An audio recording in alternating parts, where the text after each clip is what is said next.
नमस्ते बच्चों, कक्षा 8 की गणित की क्लास में आज आपका फिर से स्वागत है। बच्चों, प्रश्नावली 8.3 के 4 तक के सवाल हमने पिछले दो वीडियो में हल कर लिए थे। आज के इस वीडियो में हम 8 तक के सवाल हल करेंगे, तो वीडियो में लास्ट तक बने रहें और सवालों को अच्छी तरह से समझें। तो चलिए देखिए, सबसे पहले 5 का सवाल दिया गया है। वासुदेवन ने 12% वार्षिक दर पर रुपये 60,000 का निवेश किया। यदि ब्याज अर्धवार्षिक संयोजित होता है तो ज्ञात कीजिए कि वह 6 महीने के अंत में और 1 वर्ष के अंत में कुल कितनी राशि प्राप्त करेगा। तो यहाँ हमें दो आंसर ज्ञात करने हैं। एक तो 6 माह के अंत में उसे कितनी राशि प्राप्त होगी और एक दूसरा आंसर आपको ज्ञात करना है 1 वर्ष के अंत में कुल राशि कितनी होगी। तो देखिए, सबसे पहले सवाल में क्या क्या दिया हुआ है वो हम यहाँ नोट कर लेते हैं। सबसे पहले दिया हुआ है निवेश जो राशि की है उसको हम मूलधन मान लेते हैं। मूलधन यानी प्रिंसिपल 60,000 रुपये और ब्याज की दर है वो 12% वार्षिक है, तो दर बराबर है 12% वार्षिक और समय दिया हुआ है। सबसे पहले हमें 6 महीने के अंत में, तो समय बराबर 6 माह है, ये हमें ज्ञात करना है। और ब्याज अर्धवार्षिक देय है। ब्याज अर्धवार्षिक देय है, अतः ब्याज अर्धवार्षिक देय है, इसलिए दर है वो तो हो जाएगी आधी, यानी 12% है, उसकी आधी कर लेंगे 6% होगी। और समय दुगना हो जाएगा, तो 6 माह है उसको हम 2 से गुणा करेंगे, तो यानी 12 माह है या 1 वर्ष हम इसको कह सकते हैं, 1 वर्ष हो जाएगा। तो अब ये 6 माह के अंत में उसको कितनी राशि प्राप्त होगी, कुल राशि, यानी ए हमें ज्ञात करना है, मिश्र धन यानी कुल राशि हमें ज्ञात करनी है।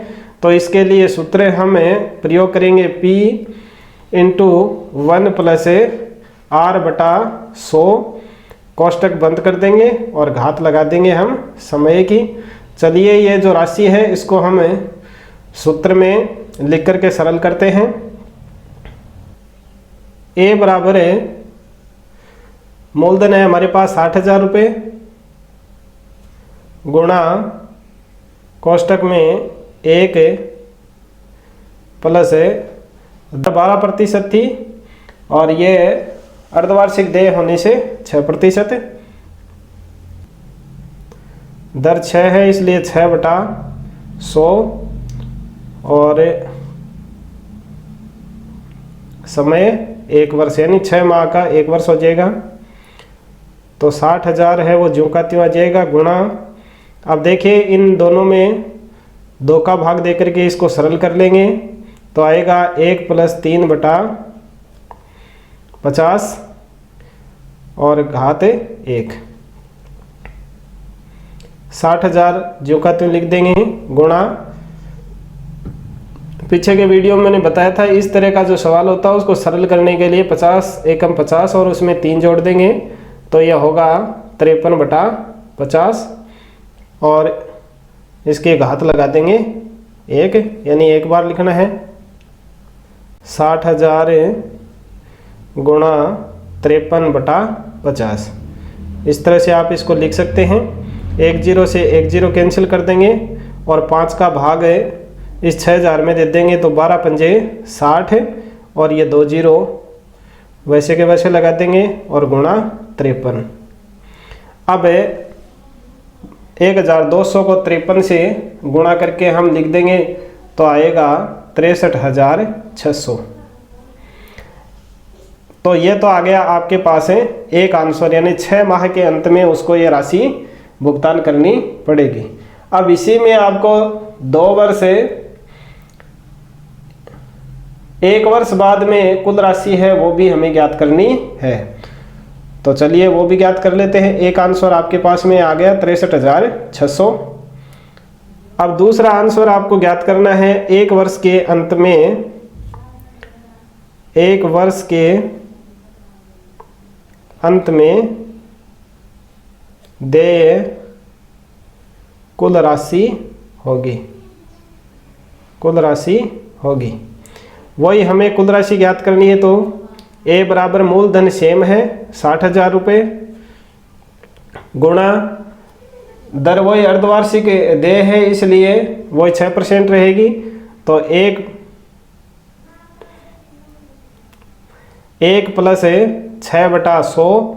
और अब 1 वर्ष समय था, अर्धवार्षिक देय होने से वो 2 वर्ष हो जाएगा।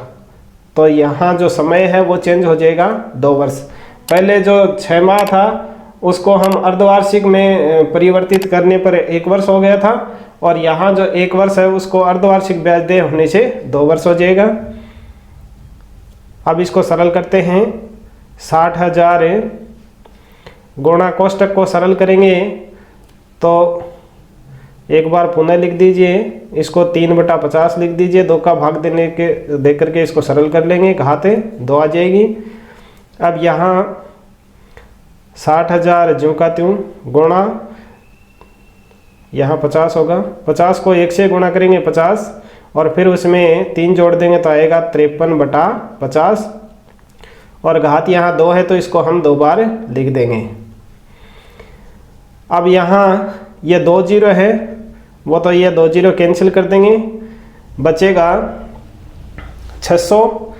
अब 600 में हमें इस 5 का भाग देंगे तो हमारे पास आ जाएगा 24, यानी 25 का भाग है इसमें डायरेक्ट हमें दे देंगे। तो 25 दूनी 50 और बच जाएगा 10, 100 हो जाएगा, 25 चौके 100, 24 आ गया।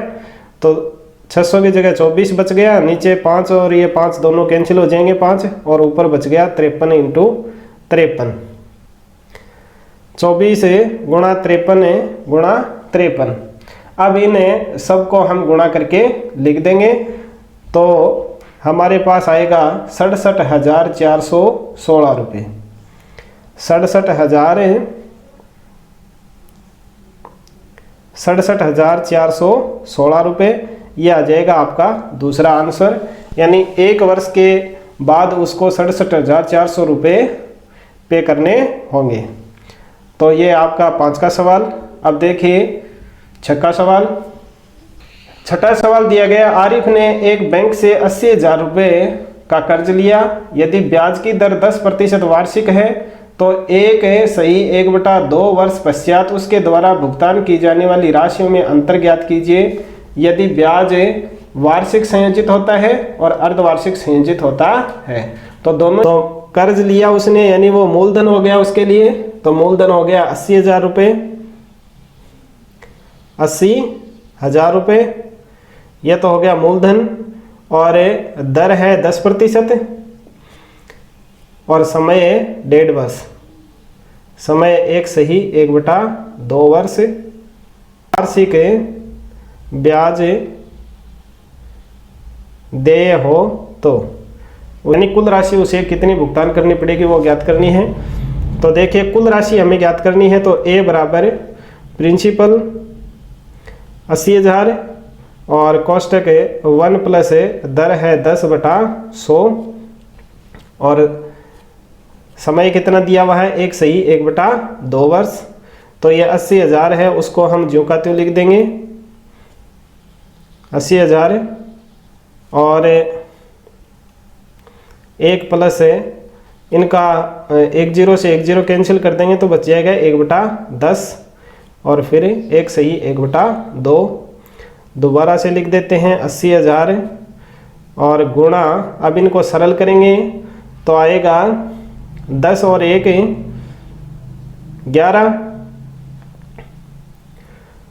11/10। और देखिए जो आधा वर्ष है उसके लिए हमें जो दर 10 थी उसको हम 5 मान लेंगे तो यह हो जाएगा 105/100। तो दूसरे के लिए हम 105/100 लिख देंगे आधे वर्ष के लिए, और एक वर्ष के लिए जो 110/100 था उसमें एक जीरो को हमने कैंसिल कर दिया। अब यहाँ से देखिए 3 जीरो है वो कैंसिल कर देंगे, 3 जीरो से ये 3 जीरो है वो कैंसिल कर देंगे, और बचेगा कितना ऊपर है 80 बच जाएगा यहाँ से, और ये 11 गुणा 105। अब इन सब का हम गुणा कर देंगे, तो गुणा करने पर हमारे पास आएगा 92,400। एक आंसर तो आपके पास में आ गया ये। और अब यदि ब्याज अर्धवार्षिक देय हो तब उसे कितना भुगतान करना पड़ेगा, ये हम दूसरा आंसर और ज्ञात करते हैं। इसी में दूसरा हमें और ज्ञात करना है, यदि ब्याज अर्धवार्षिक देय हो, यदि ब्याज अर्धवार्षिक देय हो तो P है वही रहेगा, मूलधन तो 80,000 रुपये रहेगा, और दर पहले 10% थी तो अब आधी हो जाएगी यानी 5% हो जाएगी, और समय पहले 1.5 वर्ष था उसको हम विषम भिन्न के रूप में लिखेंगे तो 3/2, और उसको हम कर देंगे डबल, तो यानी समय हो जाएगा 3 वर्ष। तो अब उसको कुल कितनी राशि प्राप्त होगी वो हम ज्ञात कर लेंगे। 80,000 मूलधन 80,000 गुणा 1 प्लस दर है 5/100 और समय है 3 वर्ष। अब देखिए कोष्टक को सरल करते हैं। सबसे पहले 80,000 गुणा, इसको सरल करेंगे तो 100 एकम 100 और उसमें 5 जोड़ देंगे तो आ जाएगा 105/100। अब समय की घात 3 है इसलिए इसको हम 3 बार लिख देंगे, 105/100 गुणा 105/100। अब यहाँ से 4 जीरो तो कैंसिल कर देंगे, ये 4 जीरो कैंसिल हो गया, और यहाँ 21 पंजे 105 और 20 पंजे 100। फिर से हम भाग देंगे 5 का तो 4 आ जाएगा, 4 पंजे 20 और ये आ जाएगा 21, और 4 का भाग पुनः इस 8 में दे देंगे तो 2 आ जाएगा। अब हमारे पास क्या बचा, ऊपर बच गया 2 गुणा 105 गुणा 21 गुणा 21। यह संख्याएं हमारे पास में बचेंगी। अब हम इसको गुणा करके लिख देते हैं। 105 को अगर 2 से गुणा करेंगे तो आएगा 210, और गुणा 21 को 21 से गुणा करेंगे तो आएगा 441। अब 441 को 210 से गुणा करके लिख देंगे। 210 गुणा 441 बचा था। अब हम इसको गुणा करेंगे तो आएगा 92,610 रुपये। तो ये आ गए आपके दोनों आंसर। यानी 6 महीने के बाद में अगर कोई भुगतान करता है वह, यानी ब्याज वार्षिक संयोजित किया जाता है तो उसको ब्याज का कुल राशि भुगतान करनी पड़ेगी 92,400, और यदि ब्याज अर्धवार्षिक संयोजित किया जाता है तो उसको भुगतान करना पड़ेगा 92,610 रुपये। तो यानी इसमें पूछा गया है कि दोनों के द्वारा भुगतान की जाने वाली राशियों में अंतर ज्ञात कीजिए। तो यहाँ लिख देंगे हम आरिफ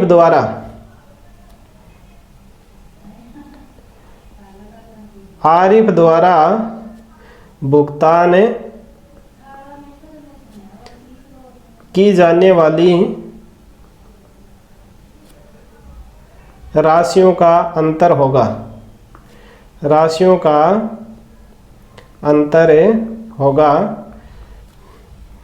92,610 है, उसमें से 92,400 को हम घटा देंगे तो बचेगा 210 रुपये का भुगतान उसको ज़्यादा करना पड़ेगा, 210 रुपये अधिक का भुगतान करना पड़ेगा। यह आपका आंसर हो जाएगा। दोनों राशियों के भुगतान में 210 रुपये का अंतर होगा।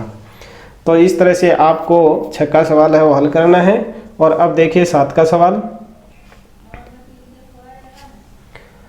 7वां सवाल है, मारिया ने किसी व्यापार में 8,000 रुपये का निवेश किया, उसे 5% वार्षिक दर से चक्रवृद्धि ब्याज का भुगतान किया जाएगा यदि ब्याज वार्षिक रूप से संयोजित हो। तो पहला प्रश्न इसमें ज्ञात करना है, 2 वर्ष के अंत में उसके नाम से जमा की गई राशि ज्ञात कीजिए। देखिए 7 का सवाल। 7 का सवाल है, उसने मारिया ने राशि का निवेश किया तो वो हो जाएगा 8,000 रुपये मूलधन, और दर दी हुई है 5% वार्षिक दर, 5% वार्षिक, और समय है 2 वर्ष। यानी पहला जो प्रश्न है उसमें 2 वर्ष के अंत में जो कुल राशि है वो हमें ज्ञात करनी है, यानी ए ज्ञात करना है। तो मूलधन होगा 8,000, कोष्टक 1 प्लस दर 5/100 और घात हो जाएगी 2। अब देखिए कोष्टक को सरल करते हैं तो 8,000 गुणा 100 को 1 से गुणा करेंगे 100 और उसमें 5 जोड़ देंगे तो 105/100 गुणा 105/100, क्योंकि घात है समय की 2 दी हुई है इसलिए 105/100 को 2 बार लिख देंगे। अब 3 जीरो से तो 3 जीरो यहाँ कैंसिल कर देंगे और ये 105 में 5 का भाग देंगे तो आ जाएगा 21, और 10 में 5 का भाग देंगे 2 आएगा।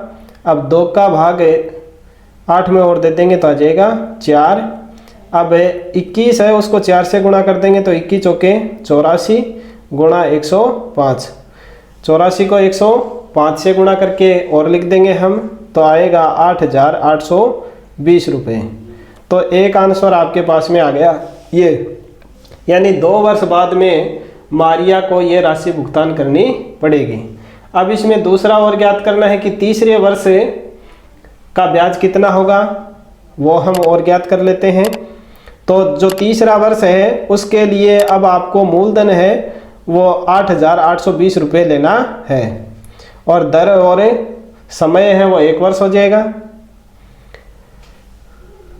तो इसमें दूसरा हमें ज्ञात करना है तीसरे वर्ष के लिए मूलधन। तीसरे वर्ष के लिए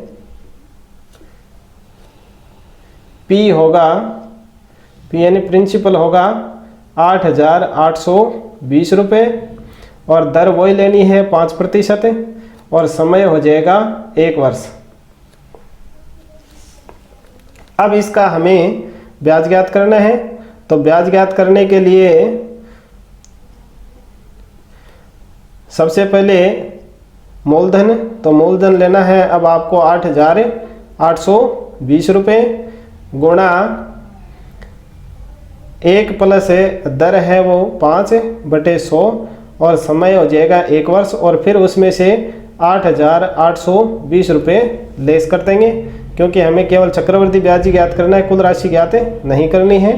तो 8,820 रुपये उसको दोबारा लिखेंगे गुणा इस कोष्टक को सरल करेंगे तो 100 एकम 100 और उसमें 5 जोड़ेंगे तो 105/100 और माइनस कर देंगे फिर उसमें से 8,820 रुपये। अब जब इसको सरल करेंगे तो 1 जीरो से 1 जीरो काट देंगे और इनमें 5 का भाग देंगे तो आएगा 21, और इस 10 में 5 का भाग देंगे तो आएगा 2। अब 2 का भाग जब 882 में देंगे तो आएगा 441, और नीचे कुछ बचा नहीं, ऊपर बच गया एक 21। अब 441 को हम 21 से गुणा कर देंगे तो आएगा 9,261, और इसमें से ये माइनस कर देंगे 8,820 रुपये, 8,820 रुपये, तो बराबर है हमारे पास में बचेगा 441 रुपये। तो तीसरा वर्ष है उसके अंत में उसे ब्याज का भुगतान 441 रुपये करना पड़ेगा। तो ये 7 के में 2 का आंसर हो जाएगा। इस तरह से आपको 7 का क्वेश्चन करना है। और अब देखिए 8 का प्रश्न।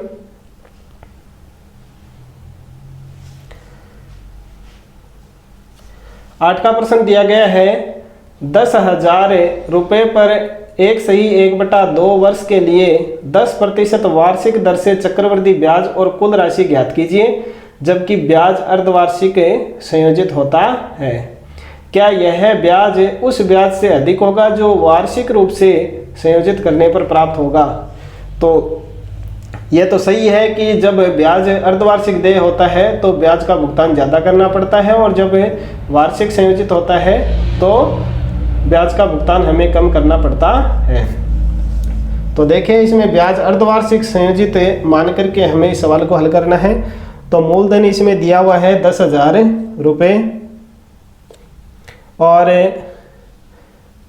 समय है वो एक सही 1/2 वर्ष है, और दर दी हुई है 10% वार्षिक। अब ब्याज अर्धवार्षिक संयोजित होने पर ब्याज अर्धवार्षिक देय है, अतः दर तो क्या हो जाएगी, आधी हो जाएगी। तो दर जब 10% है तो उसकी आधी करेंगे तो 5% हो जाएगी, और समय हो जाएगा दुगुना। तो एक सही 1/2 वर्ष है, उसको हम 2 से गुणा करेंगे तो आ जाएगा 3 वर्ष। अब आपको ज्ञात क्या करना है, कुल राशि ज्ञात करनी है। इसका मतलब मिश्र धन, यानी ए बराबर है मूलधन है 10,000 रुपये गुणा 1 प्लस दर लेनी है 5 और बटा 100, और समय लेना है 3 वर्ष। 10,000 ज्यों का त्यों आ जाएगा, गुणा कोष्टक को जब सरल करेंगे तो ये 5 का भाग दे देंगे इसमें, 5 एकम 5, और यह आ जाएगा 20 पंजे 100। 20 को 1 से गुणा करेंगे तो 20 और उसमें 1 जोड़ देंगे, 21/20, और घात 3 है इसलिए इसको 3 बार लिखना है, 21/20 गुणा 21/20। अब देखिए, ये 3 जीरो हैं, वो तो 3 जीरो इससे कैंसिल हो जाएंगे, 20 वाले तीनों जीरो कैंसिल हो जाएंगे, और नीचे तो बच जाएगा 8, और ऊपर बचेगा 10 गुणा 21 गुणा 21 गुणा 21।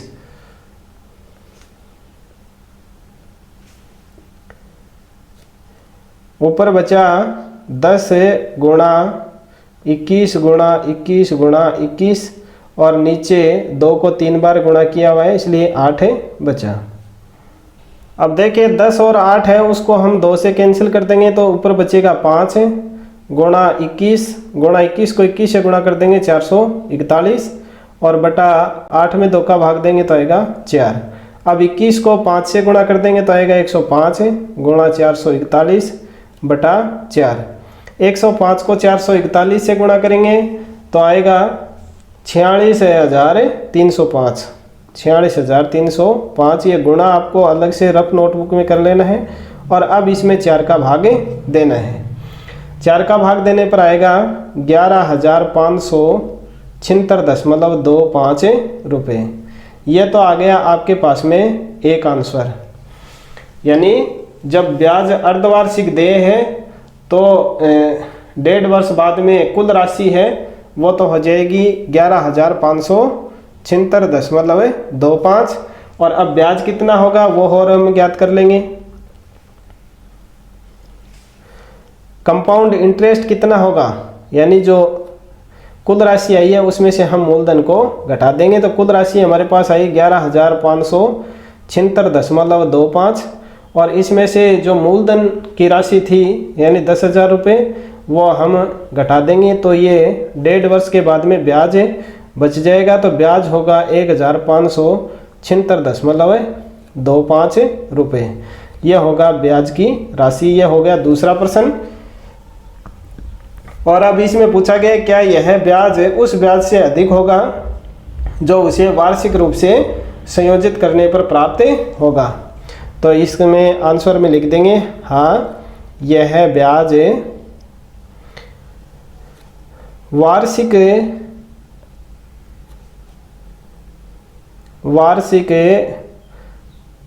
ब्याज संयोजित होने से प्राप्त ब्याज से ज़्यादा होगा, ब्याज से ज़्यादा होगा।